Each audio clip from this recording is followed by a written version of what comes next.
Idol, ano balita idol? Ayos lang, Dol. Yan, yung pikat natin, ang ganda lalaki ng mga idol. Idol, Dol, balita. kumusta? Ayos lang. Pwede ka bang ma-interview sandali? Ba, pwede naman. O kahit na mga 1 minute lang. Pwede naman. Baka may makatulong natin na ano yung mga kabayan. Mapanood nila tong video mo.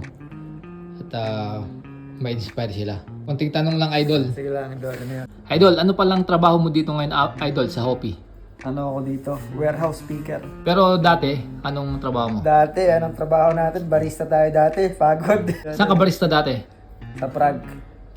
Shoutout mo yung mga tropa natin dun. Shoutout nga pala sa mga tropa natin dyan sa Prague, sa hotel, sa Permida. Shoutout sa inyo dyan. Ilang months yung rendering mo? Ano yun? Ang normal talaga, 2 months. Pero yung sa akin kasi, sa case ko kasi, nagpaalam ako about family.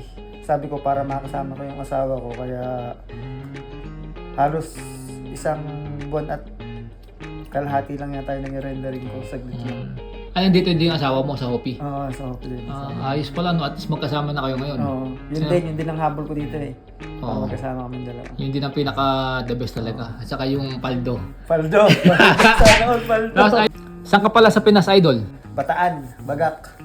Oh, maganda din sa Bagak ah. Ganda lang, beach namin, punta kayo doon. Oo, mga beach dyan, di ba? Tapos, specialty nyo ba yung kasoy nuts? Kasoy. No, kasoy Oo, nuts. Kasoy nuts. Oo, Cashew ganda dyan. nuts, Ganda ng ano dyan, daan dyan sa Bagak. Punta ka sa amin. Punta ma-beach. ka sa amin minsan.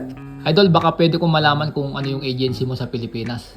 Ang agency ko sa Pilipinas, ano doon? EarthSmart. Napakalupit ng EarthSmart doon. Legit yan. Oh, legit. 100% legit EarthSmart. Di kayo magsisisi, mag-apply kayo sa EarthSmart. Shoutout sa mga EarthSmart, sa mga boss na EarthSmart. Kay Sir Lloyd, kay Ate Jen, shoutout sa iyo dyan. Yan. Boss Lloyd, no? Oo, shoutout. Paano mo pala nalaman na merong hiring dito as a warehouse speaker? Bali ano doon. Sinabi lang sa akin ni Mrs. kasi parang hiring kasi dito eh. Tapos sabi ni Ate Jack sa akin, mag-apply daw ako dito para matanggap ako agad. Kasi bibihira daw ang mag-hiring kasi dito sa OP.